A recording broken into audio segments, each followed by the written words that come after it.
DPM sir Rakesh Anand ji को बुलाना चाहूंगा हेल्थ डिपार्टमेंट की तरफ से कि वो आए और स्वास्थ्य से जुड़े हुए और पोषण से जुड़े हुए एस्पेक्ट्स के बारे में हम सभी को बताएं। Welcome sir. Thank you, and good afternoon to everybody. Obviously, sir ने डीओ सर ने और रीजनल मैम ने बताया, शिक्षा तो प्रभावित हुई ही है बच्चों की कोविड से। स्वास्थ्य भी बच्चों का काफ़ी प्रभावित हुआ है कोविड के वजह से। कोविड जो आया, स्वास्थ्य विभाग इसमें काफ़ी इन्वॉल्व है और काफ़ी नज़दीकी से इस कोविड को देख रहा है और उससे जूझ रहा है। इसमें बच्चों के ऊपर इसका जो प्रभाव पड़ा है वो ऑब्वियसली वो फिजिकल भी है, इमोशनल भी है और कॉग्निटिव भी है। और उन लोगों का जो सामाजिक ग्रोथ भी रुका है। हम फोकस करेंगे जो हमारे हेल्थ विभाग और शिक्षा विभाग काफ़ी क्लोजली बहुत सारे प्रोग्राम्स को रन करते हैं, और जो प्रोग्राम्स हमारे प्रभावित हुए हैं जो शिक्षा के उसमें दिया जाता था, वो था जैसे कि हमारे इम्यूनाइजेशन प्रोग्राम जो स्कूल में आंगनवाड़ी में चलते थे। तो इससे बच्चे टर्न अप नहीं हुए लॉकडाउन में। बच्चों का इम्यूनाइजेशन जो शेड्यूल टाइम पे होना चाहिए था, जो रेगुलर टाइम पे होना चाहिए था, वो प्रभावित हुआ है। ऑब्वियसली इससे उनके स्वास्थ्य को प्रभाव पड़ेगा। हमारे सालाना कई प्रोग्राम्स चलते थे, जैसे डिवॉर्मिंग का प्रोग्राम, नेशनल डिवॉर्मिंग डे हम लोग मनाते थे। साल में 2 बार एल्बेंडाजोल की गोली दी जाती थी। फिर था हमारा डायरिया कंट्रोल प्रोग्राम जो था, वो पिछले साल बहुत अच्छी तरह से नहीं चला। हमारा जो स्कूल के साथ में जो हम लोग काम करते थे वो था वीकली आयरन फॉलिक सप्लीमेंट, जो विप्स की नीली गोली दी जाती थी बच्चों को, जिससे उसमें अनीमिया ना हो, उसमें खून की कमी ना हो और वो स्वस्थ रह सके। वो प्रोग्राम भी हमारा प्रभावित हुआ। मेंस्ट्रुअल हाइजीन स्कीम का जो प्रोग्राम था, जिसमें स्कूल में बच्चियों को फ्री में सैनिटरी नैपकिन पैड्स वगैरह डिस्ट्रीब्यूट होता था, वो भी हमारा इस कोविड के वजह से प्रभावित हुआ। और जो हम लोग एक प्रोग्राम करते थे, राष्ट्रीय बाल सुरक्षा कार्यक्रम, जिसमें बच्चों का हेल्थ चेकअप होता था आरबीएस के डॉक्टर्स के द्वारा। बच्चों का आई चेकअप होता था, ऑरल हाइजीन की चेकअप होती थी। वो भी जो क्योंकि स्कूल बंद थे, बच्चे स्कूल नहीं आ रहे थे, तो ऑब्वियसली ये प्रोग्राम हमारे काफ़ी प्रभावित हुए और बच्चों को जो लाभ मिलना चाहिए था वो नहीं मिल पाया। साथ ही जो हमारा एडोलेसेंस का और भी कई प्रोग्राम्स थे जो प्रभावित हुआ है। तो ऑब्वियसली हमारे बच्चे का शारीरिक जो सेवाएं मिलती थी स्वास्थ्य विभाग से, वो सारे प्रभावित हुए हैं और बच्चों को वो लाभ नहीं मिल पाया। ये तो उनके साथ में ही है। साथ ही जो कोविड के वजह से जो मानसिक प्रॉब्लम्स भी बच्चों में काफ़ी देखा गया, जैसे फियर ऑफ अननोन। घर में हैं तो कुछ हाइपर एक्टिव बच्चे भी हो गए, जो भी कॉग्निटिव ये था, डिप्रेशन में भी हुए। तो इस तरह के प्रॉब्लम्स काफ़ी बढ़े कोविड के वजह से। हम लोग स्वास्थ्य विभाग इस पे काम कर रहे हैं। शिक्षा के साथ में हमारा काफ़ी कोऑर्डिनेशन रहता है, हर प्रोग्राम्स में रहता है। हम लोग अक्सर मिलते हैं मीटिंग्स में और इस पे चर्चा भी होती है। तो हम लोग कोशिश कर रहे हैं कि हम लोग प्लान भी कर रहे हैं कि शिक्षा के साथ साथ जो उनके बच्चों का शारीरिक विकास और हेल्थ से रिलेटेड जो भी समस्याएं हों, उसको हम लोग आने वाले समय में अच्छी तरह से इस गैप को फिल कर पाए। इसकी स्ट्रेटेजी हम लोग मिलकर बनाएंगे और आप लोगों का सहयोग भी मिलेगा इसमें, तो हम लोग बेहतर एक सेवा दे पाएंगे आने वाले समय में। Thank you. इसके साथ अगर आप लोगों को कुछ हमसे और स्पेसिफिक जानना हो तो हम जुड़े हुए हैं, आप सवाल कर सकते हैं। Thank you. Thank you very much sir. आपने बहुत सारी विभागीय सेवाओं के बारे में, विभागीय परियोजनाओं के बारे में बताया। बिल्कुल सर, ये सभी योजनाएं बच्चों के स्वास्थ्य को, बेहतर स्वास्थ्य को सुनिश्चित करने के लिए बहुत जरूरी थी, और कोविड-19 और स्कूल बंदी के चलते हुए हम इन सेवाओं को बच्चों तक नहीं ले जा पाए, और बच्चे इनसे वंचित रहे, और इसका कहीं ना कहीं कुप्रभाव अवश्य बच्चों पे रहा है। साथ ही साथ मानसिक अवसाद, या फिर जो होता है कि एक सह उम्र के अपने पीयर ग्रुप से दूर रहना, बहुत ही लिमिटेड मोबिलिटी हो गया, और हिंसा का वातावरण, या फिर जैसा आपने बताया सर कि एक फियर ऑफ अननोन हो गया कि क्या होगा आगे, भविष्य को लेकर के खतरा, वर्तमान परिस्थिति को लेकर के खतरा। और अगर हम देखें छोटे बच्चों के एस्पेक्ट में, या फिर किशोर किशोरियों के एस्पेक्ट में, तो वो बहुत सारी चीजों को समझने में नाकाबिल हैं, बट आसपास में जो उनके लोग हैं, उनके माता पिता या बड़े भाई बहन, वो जिस तरीके की बातें कर रहे थे, कि जिस तरीके की परेशानियों को लेकर के या अनिश्चितताओं को लेकर के बातचीत कर रहे थे, उन सभी परिस्थितियों ने जरूर उनके मन पर एक कुप्रभाव डाला है, और उस पे ध्यान जाना बहुत जरूरी है। और हम सभी को किस तरह से उनको बच्चों को उनसे बाहर लेकर आए, एक सुनिश्चित परियोजना के या एक प्लान के तहत, और एक नॉर्मलाइज दिशा की तरफ लेके जाएं, ये सुनिश्चित करना बहुत जरूरी है। Thank you very much sir, आपने जो सूचना साझा करी हमारे साथ उसके लिए। इसी क्रम में मैं आगे अभी संपूर्णा कंसोर्शियम की तरफ से अमिताभ नाथ जी को बुलाना चाहूंगा कि सर प्लीज आप आइए और हम सभी के साथ अपनी बात शेयर कीजिए। Welcome sir.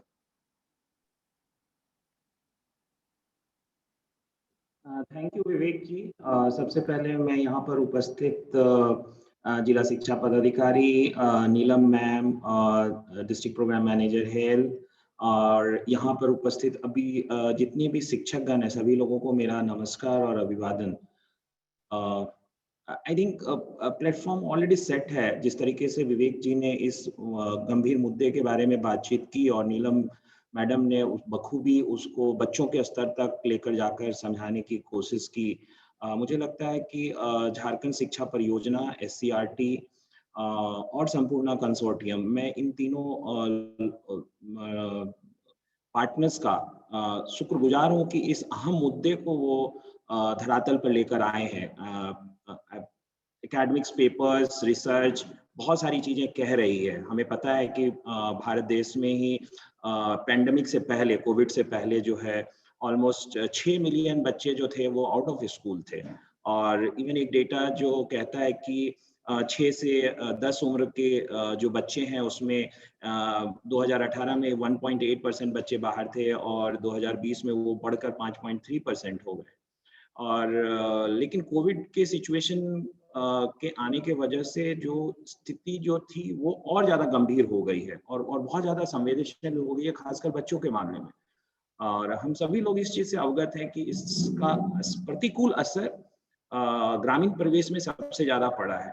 सभी जगह तो पड़ा ही है, लेकिन ग्रामीण परिवेश में सबसे ज़्यादा पड़ा है। खासकर ऐसे लोगों के साथ जहाँ पर रोजगार को लेकर सबसे बड़ी समस्या आई है। लोगों की प्रायोरिटीज जो है लाइफ की, वो बहुत ज़्यादा चेंज हो गई है। घर में बहुत लोगों के रोजगार चले गए हैं, और नए रोजगार की तलाश हो रही है, और इसी चीज को एड्रेस करने के लिए इवन परिवार में बहुत सारे बच्चे जो हैं वो चाइल्ड लेबर में चले गए हैं। तो ये सब मुद्दे जो हैं वो बहुत ही गंभीर मुद्दे हैं, और बच्चों की जो दूरियां हैं स्कूल से और किताबों से, जो उनका प्राइमरी नीड है, पहली नीड है, फर्स्ट नीड है, उससे वो दूर होते जा रहे हैं। तो ये मुद्दों को लेकर बातचीत करना, और इन मुद्दों के वजह से जो प्रतिकूल असर पड़ रहा है बच्चों के सोच पे, बच्चों के मानसिक स्तर पे, भावनात्मक संबंध पे, सामाजिक जो प्रोसेस है, सोशल प्रोसेसेस हैं, उसको लेकर उसके बारे में बातचीत करना, और क्या रणनीतियां होनी चाहिए इन चीजों को एड्रेस करने के लिए, वो भी इक्वली इम्पोर्टेंट है। एक तरफ तो झारखंड सरकार ने बहुत अच्छी सारी इनिशिएटिव ली उस लॉकडाउन के समय में, जब बच्चों को स्कूल जाने का बिल्कुल मौका नहीं मिल पा रहा था, वो किताबों की दुनिया से बिल्कुल दूर थे। और अपने साथ के बच्चों के साथ जुड़ नहीं पा रहे थे, तो एटलीस्ट डीजी साथ और जो मोहल्ला स्कूल का जो कॉन्सेप्ट उन्होंने लाया, एटलीस्ट कुछ बच्चों को मौका तो मिला, कम से कम वो इकट्ठा जाके पढ़ पाए, किताबों की दुनिया से जुड़ पाए और कुछ न कुछ उनमें बौद्धिक विकास भी हुआ। लेकिन वो कितने बच्चों तक?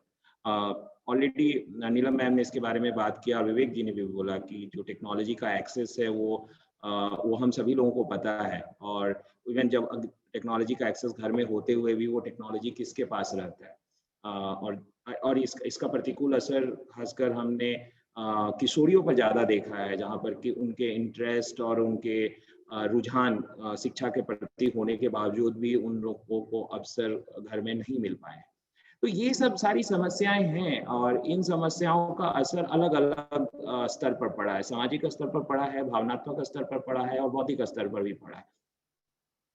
तो जो बच्चे स्कूल के साथ और पढ़ाई के साथ जुड़ नहीं पाए, अब जब स्कूल खुलने का अवसर आया है और अभी 8वीं से लेकर 12वीं तक के स्कूल खुले हैं और आने वाले समय में पहले से 8वीं की भी स्कूल खुलेंगे, लेकिन बच्चे स्कूल आना नहीं चाह रहे। ये मेरा खुद का अपना पर्सनल अनुभव है कि बच्चे, और ये नीलम मैडम ने भी ऑलरेडी बताया कि जो बच्चे स्कूल से नहीं जुड़ पाए हैं और जिनको एक्सेस नहीं था प्राइवेट ट्यूशंस का, और ऐसे बहुत सारे फैमिलीज हैं जिनके पास फाइनेंशियल रिसोर्सेस नहीं है उन बच्चों को सपोर्ट करने के लिए, एडिशनल क्लासेस के लिए, तो वो बच्चे बिल्कुल ही दूर रह गए और उनका पढ़ाई के साथ जुड़ाव नहीं हो पाया। और लंबे समय तक अगर जुड़ाव नहीं हो पाया तो उसके साथ उनको अब एक थोड़ा झिझक होने लगी है और कहीं ना कहीं उनको लगता है कि मैं पढ़ाई में पीछे हो गया हूँ। सही में वो पढ़ाई में पीछे हो गए हैं और जब मैं स्कूल जाऊंगा या जाऊंगी तो मेरे साथ बहुत सारे प्रश्न पूछे जाएंगे और क्या मैं उन प्रश्नों का जवाब दे पाऊंगी।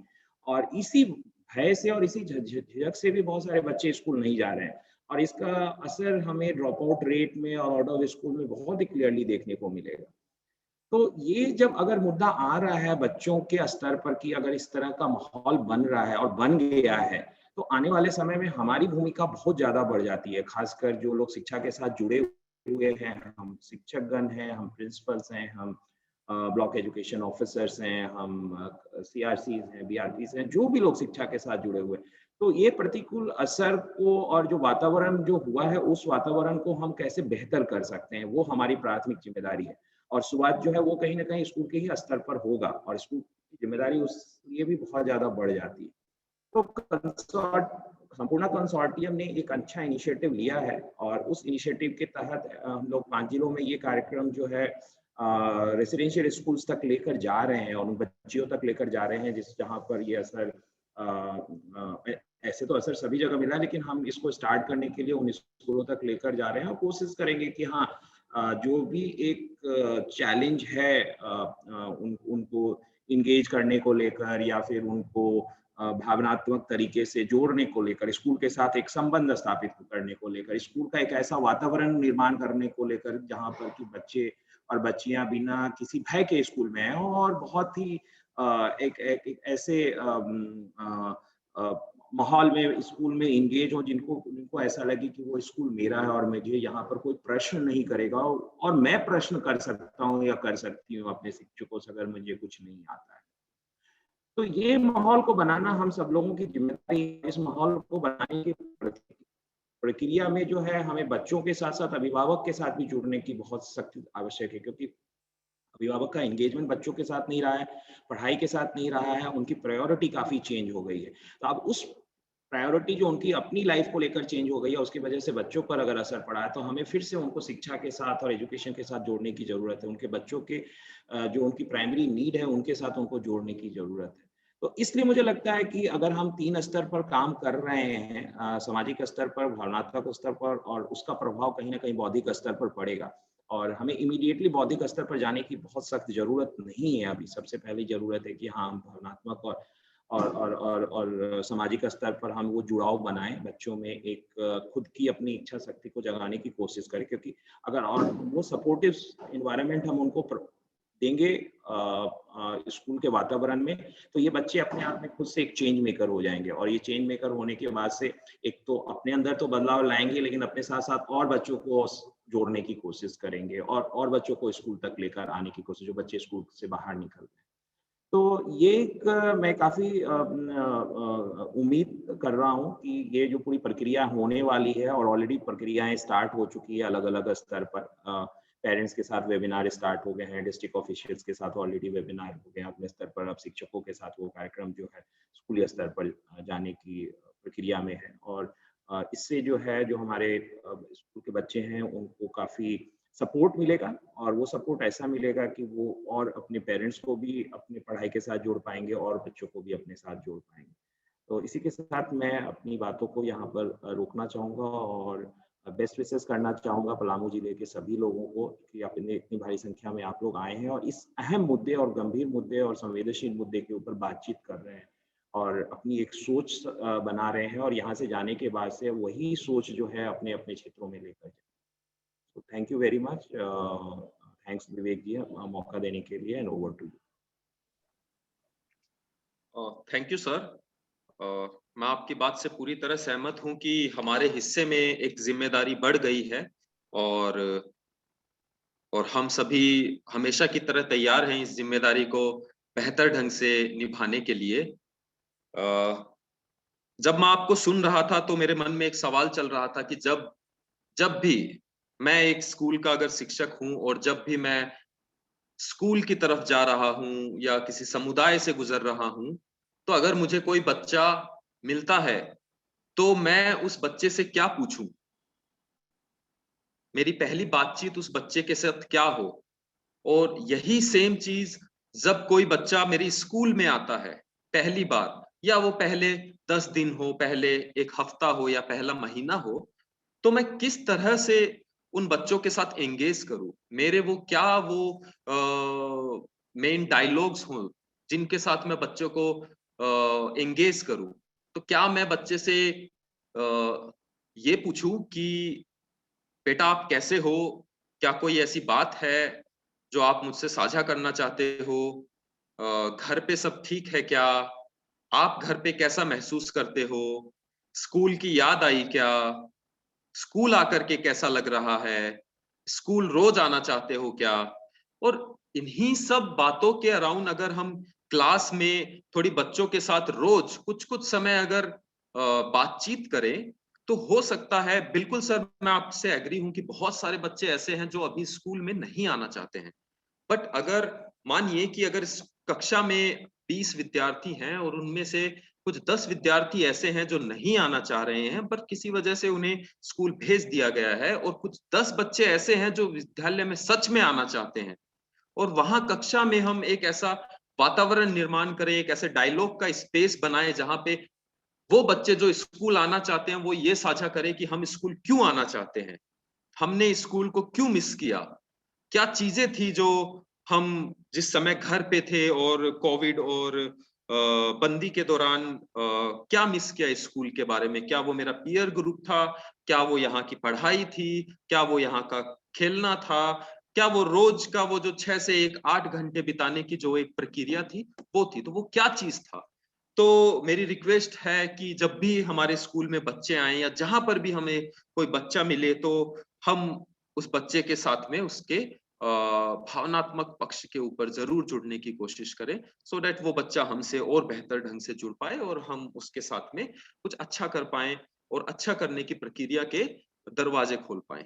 Thank you sir. इसी क्रम में मैं आगे करमवीर को बुलाना चाहूँगा कि वेलकम करमवीर, आप अपनी बात रखिए। Thank you very much, Gaurav.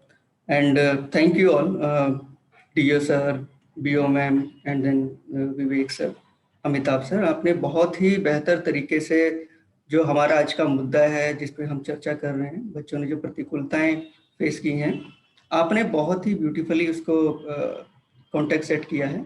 अभी मैं चाहूँगा यहाँ पे कि हम 2 मिनट का पॉज करें और मैं चाहूंगा कि एक छोटी सी एक गतिविधि करें, मेडिटेशन गतिविधि।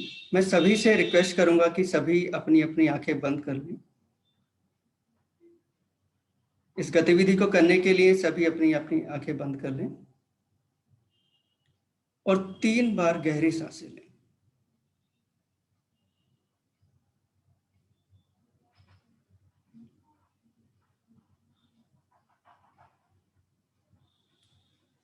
अब अपना सारा का सारा ध्यान अपनी सांसों पर लेकर चलें। सांस आपके शरीर के अंदर जा रही है और बाहर आ रही है।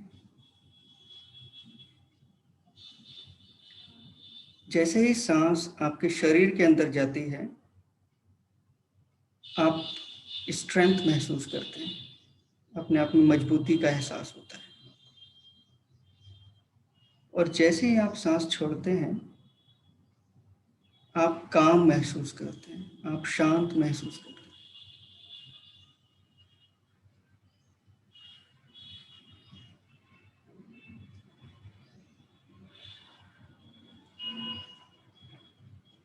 आप अपना स्पर्श जहाँ बैठे हैं, हो सकता है आप कुर्सी पे बैठे हैं या फर्श पे बैठे हैं या चेयर पे बैठे हैं, जहाँ भी आप बैठे हैं, उसके साथ अपने स्पर्श को आप महसूस कीजिए।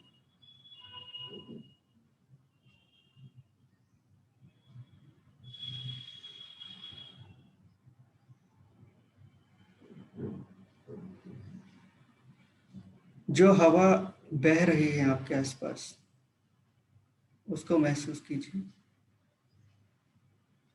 हो सकता है बहुत सारी आवाजें आ रही हों, उन आसपास की आवाजों को भी महसूस कीजिए।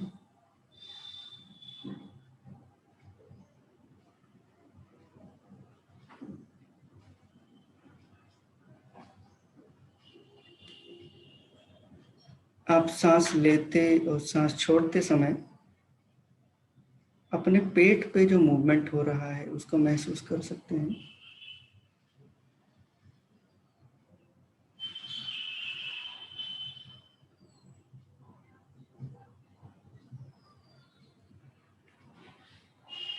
एक बार फिर से 3 बार गहरी सांसें लेंगे।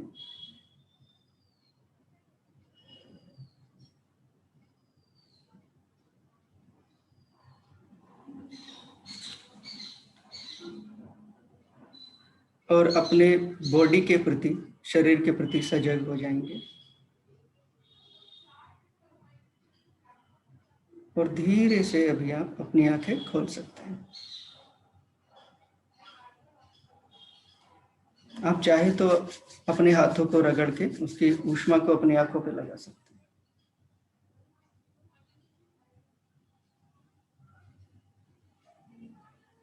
अब धीरे से अपनी आंखें खोल सकते हैं। अभी मैं चाहूंगा कि आपने कैसा महसूस किया जब आपने इस छोटी सी गतिविधि को किया। आप चैट के माध्यम से या फिर आप अपना स्पीकर को अनम्यूट करके भी आप बता सकते हैं।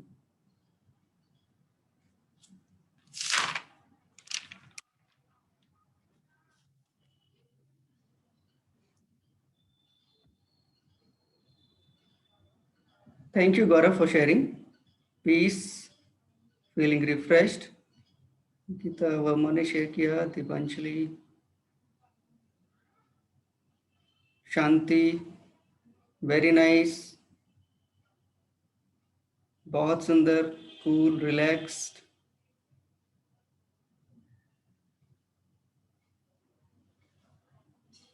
I felt very cool. Okay, thank you very much. आप शेयर करते रहिएगा। Thank you. Shanti, refresh. Okay okay, thank you. Good feel, Shanti, yes, cool.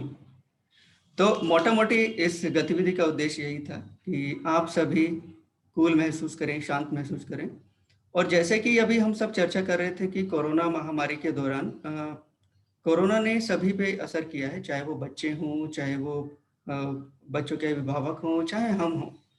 और इसमें जो एक अभी बात हो रही थी कि सबसे ज़्यादा जो असर किया है वो किशोरियों पे किया है, लड़कियों पर असर किया है।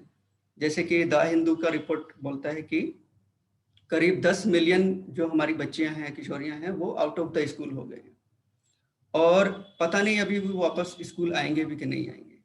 तो बहुत सारे ऐसी विपरीत परिस्थितियों का बच्चों ने सामना किया है कोरोना वायरस महामारी के दौरान, जिसमें कि चाइल्ड लेबर आप लोगों ने शेयर किया।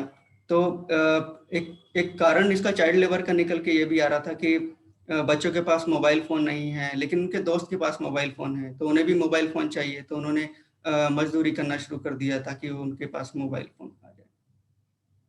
तो एक ये चाइल्ड लेबर का मुद्दा हो गया। दूसरा, लड़कियों के केस में जो बच्चे जो छोटे उनके भाई बहन हैं उनकी जिम्मेदारियां भी उनको मिलना शुरू हो गई।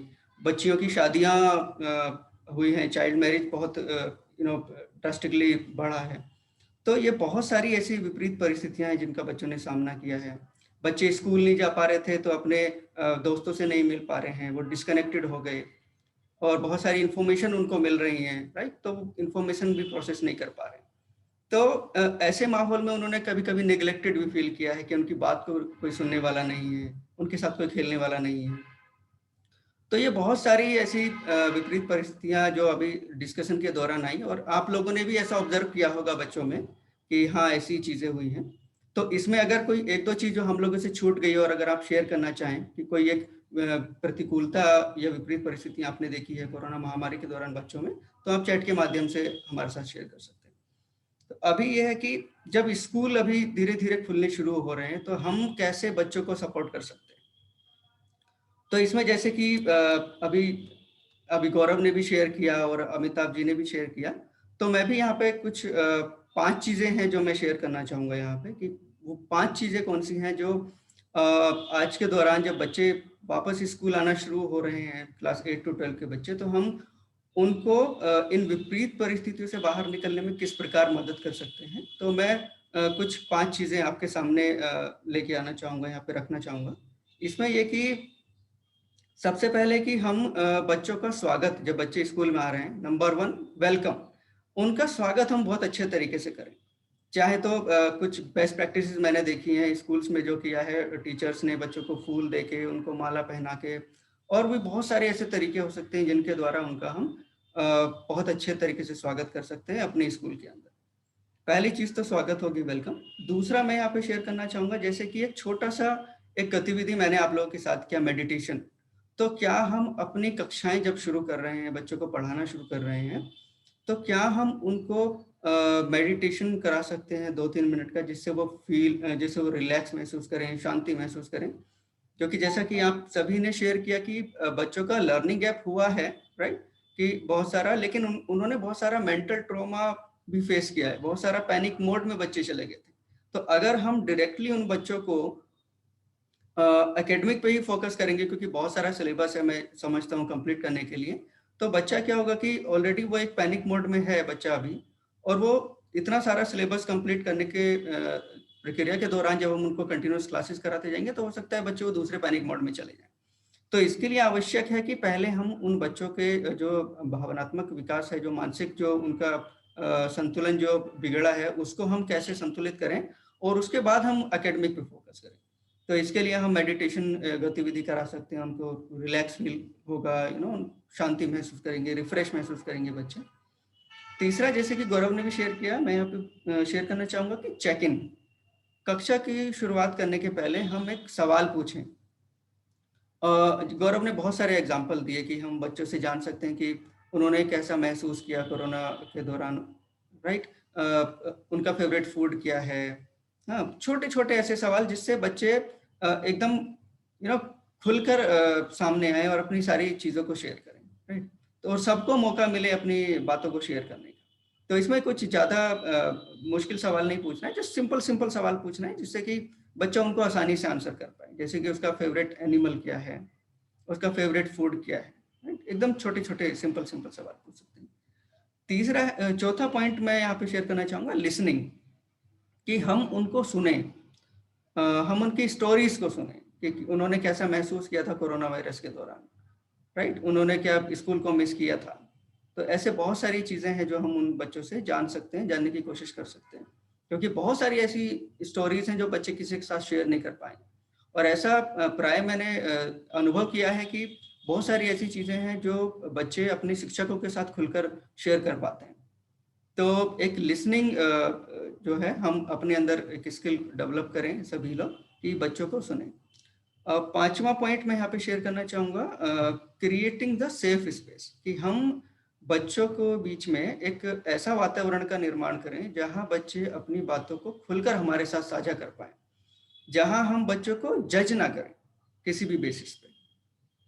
जहां बच्चे अपने आप को बहुत कंफर्टेबल महसूस करें शेयर करने में, राइट कि और जब हम ऐसा वातावरण का निर्माण करेंगे जहां बच्चे खुलकर अपनी बातों को शेयर कर रहे हैं, खुलकर अपने प्रश्नों को शेयर कर रहे हैं, तो कहीं ना कहीं जो उनका जो मानसिक संतुलन जो बिगड़ा है उसको भी मदद मिलेगा रिकवर करने में, राइट। तो ये कुछ 5 चीजें हैं जो मैं यहाँ पे शेयर करना चाह रहा था, और ऑलमोस्ट सभी ने कुछ कुछ मुद्दों को टच भी किया, कुछ पॉइंट्स को टच भी किया।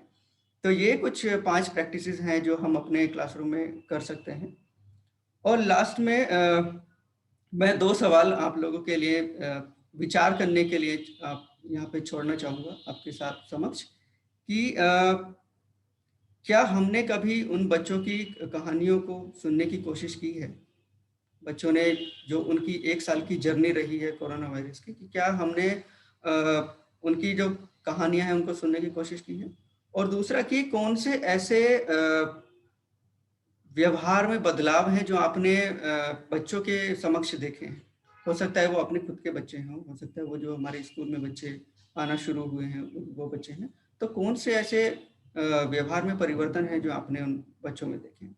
तो ये 2 सवालों के साथ में अपनी वाणी को विराम देता हूँ। And thank you very much Gaurav, and thank you all, आप सभी का जुड़ने के लिए। करीब हमारे समक्ष 850 से ज़्यादा पार्टिसिपेंट जुड़े हैं और जो इस गंभीर मुद्दे पर चर्चा कर रहे हैं कि बच्चों के बीच एकेडमिक सपोर्ट की तो आवश्यकता है ही, और साथ ही साथ कैसे हम उनके मानसिक सपोर्ट भी हम बच्चों को करें। Thank you. Thank you Karamvir, thank you. सबसे पहले तो एक इतनी बढ़िया एक्टिविटी कराने के लिए, और सच में मैंने भी काफी अच्छा महसूस किया, रिलैक्स्ड महसूस किया, और बाकी सभी चैट बॉक्स में सभी शिक्षक जन के मैं पढ़ रहा था कि उन्होंने भी अच्छा महसूस किया। प्लस धन्यवाद आपका कुछ ऐसी एक्टिविटीज एज एन स्टार्टर हमारे साथ शेयर करने के लिए, जिसके द्वारा हम अपनी क्लास को स्टार्ट कर सकते हैं, बच्चों के बीच में एक अनुकूल वातावरण स्थापित कर सकते हैं, और उन्हें जितने भी प्रतिकूल उनके अनुभव गए हैं इस पूरे 1 वर्ष के दौरान, उनसे धीमे धीमे हम उन्हें बाहर ला सकते हैं। मुझे एक बात याद आ रही है, अभी कुछ दिन पहले एक ट्रेनिंग हो रही थी, और उसी के साथ मैं राजस्थान से बिलोंग करता हूं, और वहां के एक शिक्षक से मेरी बात हो रही थी। तो उन्होंने मुझे कहा कि हम बच्चों की पढ़ाई पे ध्यान दें या फिर उनके सोशल इमोशनल वेलबींग पे ध्यान दें। तो बहुत वाजिब सवाल था, और मुझे लगता है कि यहाँ पर भी शिक्षक इसे महसूस करते होंगे। पर बात ये भी समझने की है कि हमें दोनों पे ही ध्यान देना होगा, क्योंकि जैसा हमारी शिक्षा नीति कहती है कि विद्यालय एक वो जगह है जो बच्चों की एक संपूर्ण विकास को सुनिश्चित करता है। और ये हम सभी के जीवन में है कि अगर मैं अंदर से स्थिर हूँ, अंदर से अच्छा महसूस कर रहा हूँ, तो जो भी मैं कार्य करने जा रहा हूँ या कर रहा हूँ उसे मैं बेहतर ढंग से कर पाता हूँ। सेम बच्चों की सिचुएशन में भी है कि अगर बच्चे थोड़ा हल्का महसूस कर रहे हैं, जुड़ा हुआ महसूस कर रहे हैं, भय मुक्त महसूस कर रहे हैं, जॉयफुल महसूस कर रहे हैं, तो कहीं ना कहीं जो शिक्षा में जो कमी रह गई है वो बहुत जल्दी रिकवर हो पाएगी, उसे हम बहुत जल्दी पूरा कर पाएंगे। तो ये भी एक जरूरत है और एक पक्ष है इसकी जरूरत का। Thank you Karamveer. आगे इसी क्रम में मैं अश्विनी जी को बुलाना चाहूंगा कि अश्विनी जी आप आएं और हमारे साथ अपनी बात साझा करें। वेलकम अश्विनी जी।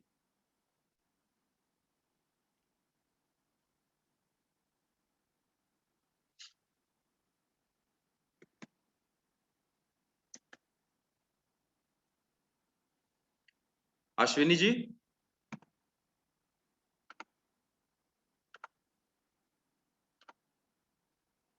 म्यूट नहीं हो रहा है। ओके जी अश्विनी जी, अभी हम आपको सुन पा रहे हैं। या तो दुमका जिले के सभी शिक्षकों को जो इस वेबिनार में हैं और जो लोग किसी कारणवश नहीं आ पाए हैं उन सबको मेरा नमस्ते। ऑफिशियल्स चाहे वो स्वास्थ्य विभाग के हों, शिक्षा विभाग के हों, संपूर्ण पार्टनर्स के जो पार्टिसिपेंट्स और गौरव, आप सबको मेरा जोहार और अभिवादन, सादर अभिवादन। स्वाभाविक रूप से जितनी बातें की गई हैं अभी तक, वो एक यथार्थ है और जमीन का यथार्थ है। दूसरा एक पक्ष है, वो है कि दुमका जिला अपने आप में संथाल परगना का केवल एक डिवीजन का मुख्यालय नहीं है, अपने आप में झारखंड का एक मार्गदर्शक जिला है, झारखंड की दूसरी राजधानी है। और वह जिला अपने आप में अपनी उर्वरता के लिए, अपनी प्रतिबद्धता के लिए झारखंड नहीं बल्कि राष्ट्रव्यापी स्तर पर अपनी पहचान रखता है। तो दुमका की जो पहल है या उसके प्रतिबद्ध प्रयास है इस कोरोना काल में भी, वह राष्ट्रीय स्तर पर सराहे गए हैं, उसको संजोने का प्रयास किया जा रहा है। तो स्वाभाविक रूप से आप इसे महसूस करेंगे, हम आप सब शिक्षा की मुख्य धारा में लोग हैं, जिसके भरोसे विद्यालय शिक्षा चलती है और विद्यालय शिक्षा गतिशील होती है और विद्यार्थी अपने जीवन के लक्ष्यों और आयामों को ढूंढ पाते हैं, जिसमें आपकी एक संपूर्ण, सजग, संवेदनशील और संपूर्ण भूमिका होती है। और हम सब आपके बरक्स या आपके साथ चलने वाले लोग हैं, जो आपके माध्यम से अपने कुछ अनुभवों को साझा करते हैं या जमीनी रूप पे लागू करते हैं। तो मोटे तौर पे देखें तो जैसे पूर्व के वक्ताओं ने कहा हो, डीओ सर ने कहा हो, स्वास्थ्य विभाग के अधिकारी महोदय ने कहा हो, अमिताभ जी ने कहा हो, गौरव बार बार उस पे उन बातों पर पुनर्बलन दे रहे हैं। और आप सबके अनुभव का तथ्य है कि एक अपरिवर्तनीय नुकसान हुआ है पूरे इस काल में। बच्चों का लेकर के, बच्चों के पक्ष से देखें तो बच्चों का या विद्यार्थियों का एक अपरिवर्तनीय नुकसान, चाहे वो स्वास्थ्य में हो, शिक्षा में हो, पोषण में हो, कल्याण में हो, ये एक चतुर्दिक रूप से नुकसान दिखता है। तो सवाल ये होता है कि तो हमारी भूमिका क्या है, या एक शिक्षक के रूप में हम एक एजुकेशनल एडमिनिस्ट्रेटर के रूप में, आपके साथ काम करने वाले संपूर्ण कंसोर्टियम के प्रतिनिधि के रूप में, हम इस अपरिवर्तनीय नुकसान को किस हद तक कम कर सकते हैं, कितना बांट सकते हैं, जिससे कि बच्चों के बीच थोड़ी एक जो स्वाभाविक आवाजाही है, एक नेचुरल जो स्पेस या नेचुरल सेफ स्पेस की बात होती है, वो क्रिएट हो सके, बच्चे अपने उसी विश्वास के साथ विद्यालय में उसी अधिकार के साथ आ सकें और समाज में उसी सक्रियता के साथ प्रतिभाग कर सके। तो मुझे मोटे तौर पे जो 2-3 चीजें लगती हैं, क्योंकि बहुत साफ है कि शिक्षा, स्वास्थ्य, चाहे वो स्वास्थ्य का 3 पक्ष आप कहें, शारीरिक स्वास्थ्य कहें, मानसिक स्वास्थ्य कहें, सामाजिक स्वास्थ्य कहें, भावनात्मक स्वास्थ्य कहें, एक शिक्षक के रूप में और शिक्षा विभाग के पदाधिकारी के रूप में विगत 15 सालों, 20 सालों, 25 सालों, 30 सालों से लगातार अनवरत कार्यरत है। और कोविड के काल में झारखंड में कोविड कम नियंत्रित रहा, कोविड का जो प्रसार था वो कम हुआ, उसमें शिक्षा विभाग की और स्वास्थ्य विभाग की अपने आप में एक अपूर्व भूमिका है। तो स्वाभाविक है कि वो भूमिकाएं आपके माध्यम से निष्पादित होती हैं और जमीनी स्तर पर सबलीभूत होती हैं। तो स्वाभाविक रूप से जैसे बार बार मैं इस बात को कहता हूं कि ये महत्वपूर्ण चीज ये है कि हम चीजों को थोड़ा महसूस करें, एक व्यक्तिगत स्तर पर, एक शिक्षक के रूप में, एक शैक्षिक प्रशासक के रूप में, एक सीआरपी और बीआरपी के रूप में, एक एचएम के रूप में और एक अश्विनी के रूप में, व्यक्ति के स्तर पर और अपनी भूमिका के स्तर पर हम महसूस करें कि एक कठिन दौर से हम बाहर निकलकर आए हैं, तो एक दूसरे का कंधा पकड़ सकें, कंधे को पकड़कर या कंधे पे हाथ रखकर विश्वास पैदा कर सकें कि हमने कठिन दौर पे हमने पार किया है, कठिन दौर की चुनौतियों को हमने जीता है और फिर हम उन सुरक्षा मानकों के साथ और भी कठिन चुनौतियों को जीत पाएंगे। तो 2 चीजें मुझे कहनी थी। पहली चीज ये है कि बच्चों के बीच में एक तरह की शून्यता थी, उनकी आवाजाही बंद हो गई थी, एक बंदी और पाबंदी का दृश्य था। और जो सबसे ऊर्जावान तबका है, जो बच्चे हैं, जो सबसे रचनात्मक तबका है, जो बच्चे हैं, जो सबसे संवेदनशील तबका है, जो बच्चे हैं, या जो सबसे ज्यादा अनुभूति कर पाता है और अनुभूति की अभिव्यक्ति मिनटों में कर पाता है, वो हमारे बच्चे हैं। वो बच्चे विद्यार्थी, चाहे बच्चे वो विद्यालय के हों, वो बच्चे हमारे पड़ोस के हों, बच्चे हमारे घर के हों, ये सब उसी बालपन की उन अवस्थाओं से गुजरते हैं जिनमें सक्रियता है, जीवंतता है, जागरूकता है, अनुभूति है और उसको परिणत करने की शक्ति भी है, उसमें वो रचनात्मकता भी है और न थकने वाली एक चेष्टा भी एक न थकने वाला एक एहसास है, वो शारीरिक और मानसिक एहसास है। हम किसी काम को मना करते हैं छोटे बच्चों को नहीं करो, हम 5 बार मना करते हैं, वो 6ठी बार करता है। तो स्वाभाविक रूप से इस तरह की एक चेतना बच्चों में दिखाई पड़ती है, उनकी उर्वर चेतना, उर्वर शक्ति है। तो स्वाभाविक रूप से उनका जो उर्वर शक्ति है वो लॉकडाउन के पीरियड में या कंट्रोल जो अभी जो इकोसिस्टम है, कंट्रोल्ड इकोसिस्टम में वो कैसे प्रभावित हो रहा है। और being as adult, being as a experienced senior teacher, being as a young energetic teacher, being as a experienced कह सकते हैं कि सोशल कंट्रीब्यूटर, हम उस रोल को कैसे देखते हैं। तो मुझे 3-4 बातें समझ में आती हैं। पहली चीज कि थोड़ा हम विश्वास को बहाल कर पाए, उन बच्चों को वो मौके दे सकें, जो भरोसा दे सकें, जिससे अपनी भावनाओं को वो आपके सामने रख सकें। कल मैं किसी मैम केजीबी की बहुत सारी वार्डन और मैम इस वेबिनार में उपस्थित होंगी और हैं, जिनकी झारखंड की शिक्षा व्यवस्था को चलाने में, किशोरियों के जीवन में उड़ान देने में या किशोरियों के जीवन को एक गतिशील आयाम देने में एक सर्वग्राही, एक सशक्त भूमिका होती है। तो स्वाभाविक रूप से आप वो बच्चियां अपने घर में जो उनके साथ की चुनौतियां हैं, वो चुनौतियों में आप उनके साथ खड़ी होती हैं, चाहे वो बाल विवाह की चुनौती हो, उनके जो उस तरह के साथ कुछ दुर्व्यवहार की चुनौती हो, जो उनके आर्थिक सामाजिक पक्ष चुनौती हो, वो आपके साथ कह पाती हैं, आपसे बहुत सहजता से, संवेदनशीलता से, बहुत अपनत्व से, बहुत विश्वसनीयता से, बहुत एक राग होकर अपनी बात आपसे कहती हैं।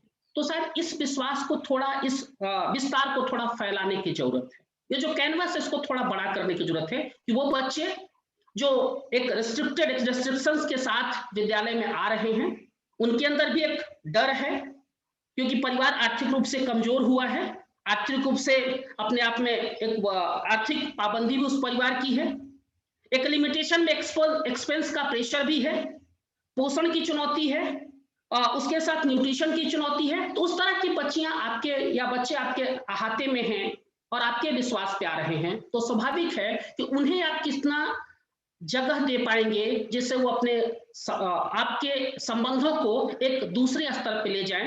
एक विश्वास, एक भरोसा, एक एहसास वो जागृत करना हम सबका एक समुचित दायित्व है, जो एक वेबिनार का उद्देश्य है कि हम इमोशनली, हम भावनात्मक रूप से अपने आप को प्रबंधित करें और उन बच्चों को प्रबंधित करने का अवसर दें, वह स्थान दें, वह उन्हें मौका दें, उस तरह के कुछ उदाहरण रख पाएं और उन्हें हम बिना कुछ कहे हुए, जिसको हम कहते हैं कि जिस एम्पैथी की बात करते हैं, समान अनुभूति को, तो समान अनुभूति को कैसे हम महसूस करा पाए।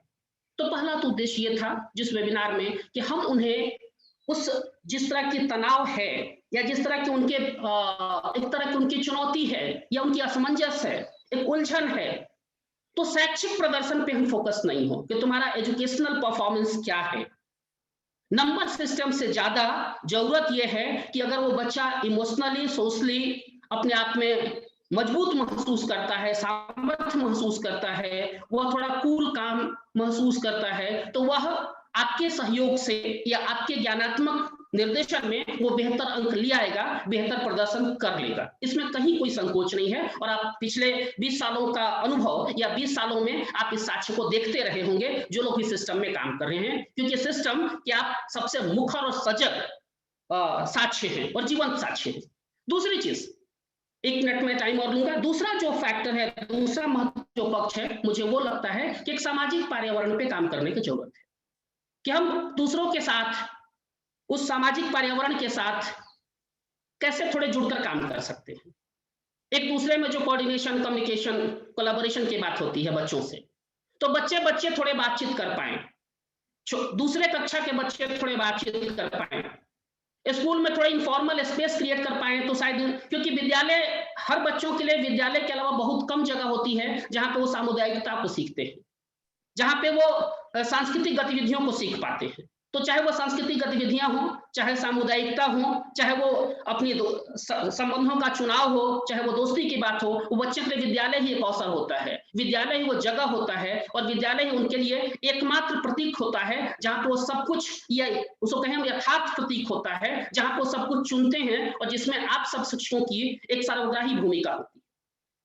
तो मुझे वो था कि कैसे वो परिवेश विद्यालय में थोड़ा वो खुलापन और वह आपके माध्यम से एक सामाजिक स्वास्थ्य को हम कैसे परिवेश में ला पाए कि बच्चे प्रोत्साहित हो सके अपने विद्यालय की उन कहानियों को या आपके उन संबंधों की उस नजाकत को वो अपने बच्चों तक अपने घर परिवेश में जाकर के ले जा सके कि आज मेरे विद्यालय में ऐसा कुछ नया था जो आश्चर्यजनक लगा या मुझे अच्छा लगा। तो महसूस है कि हम उन बच्चों के लिए जो बहुत दिनों के बाद उस विद्यालय में आ रहे थे, विद्यालय का सन्नाटा उनके आने से टूट रहा है, विद्यालय में एक तरह की जीवंतता आ रही है और जड़ताएं खत्म हो रही हैं।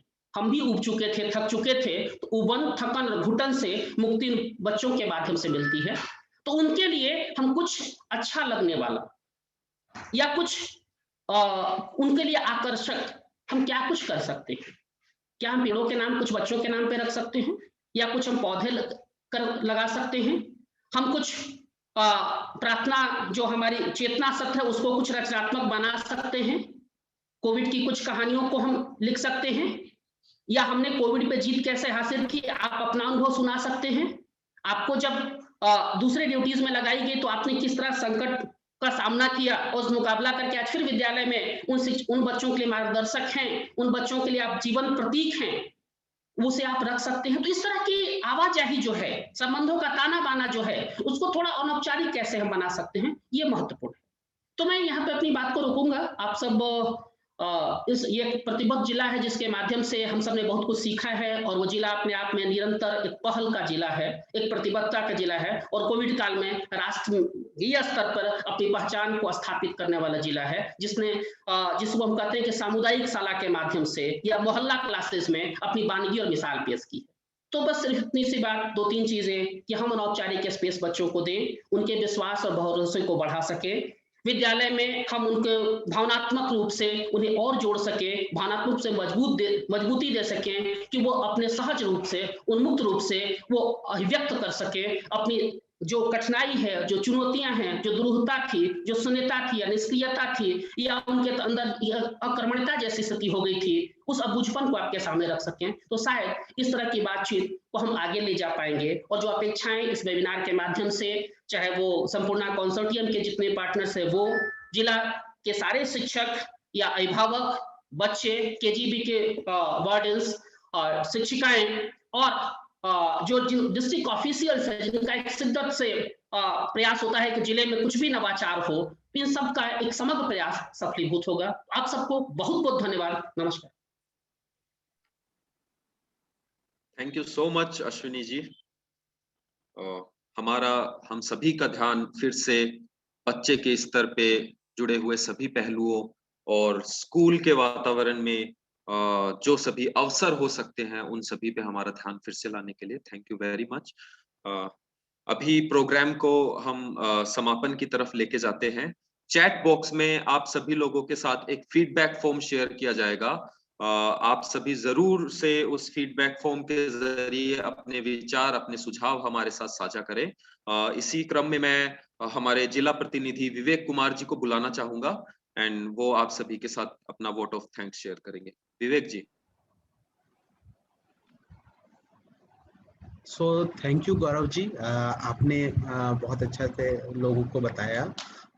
मैं सबसे पहले धन्यवाद देना चाहूँगा हमारे जिला के जो ऑफिशियल्स हैं, डीओ सर का, जो हमारी आरईओ मैम हैं और हमारे हेल्थ डिपार्टमेंट से डीपीएम सर जुड़े हैं, हमारे संपूर्ण कंसोर्शियम के जितने पार्टनर्स हैं, साथ ही साथ हमारे जिला से जो हेल्थ वेलनेस एम्बेसडर बनाए गए हैं, उन सभी शिक्षकों का, कस्तूरबा से सभी वार्डन्स और शिक्षिकाएं जुड़ी हैं, हमारे सीआरपी बीआरपी और सभी भी जितने एचएम्स और शिक्षक जुड़े हैं, आप सबका इस वेबिनार में जुड़ने के लिए बहुत ही शुक्रिया। और जिस तरह से आज बात हुई एडवर्सिटी पर, जो किस तरह की प्रतिकूलताएं आई हैं, उस पर बहुत अच्छा चीज़ें प्रेजेंटर के द्वारा शेयर किया गया। हम आगे भी इस तरह के वेबिनार को करते रहेंगे ताकि एक चर्चा बनी रहे, चर्चा आप लोगों से हम लोग जुड़े रहें और एक अच्छी खासी चीज़ें समझ विकसित हो पाए। ताकि हम इसको आगे ले जा सके। और संपूर्णा में जिस प्रोजेक्ट संपूर्णा के तहत हम जब भावनात्मक शिक्षा की बात करते हैं, बच्चों की होल चाइल्ड डेवलपमेंट की बात करते हैं, तो कैसे हम ले जा सके, उसके लिए आप सभी का जुड़ाव बहुत ही जरूरी है। हम आगे भी इस तरह के वेबिनार सीरीज को करते रहेंगे और भी सारी गतिविधियों को आपके सामने प्रेजेंट करते रहेंगे कि आगे हम किस तरह की गतिविधियां कर रहे हैं। आप सभी का आज के वेबिनार में जुड़ने के लिए बहुत बहुत स्वागत है।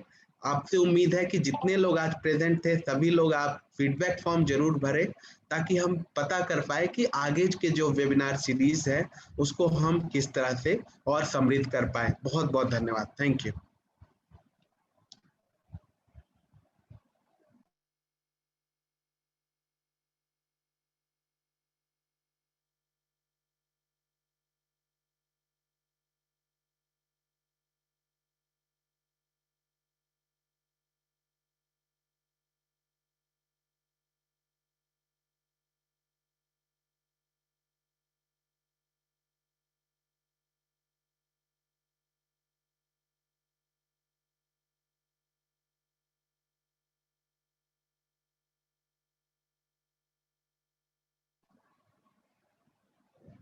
फीडबैक फॉर्म के लिंक आपके चैट बॉक्स में दे दिए गए हैं।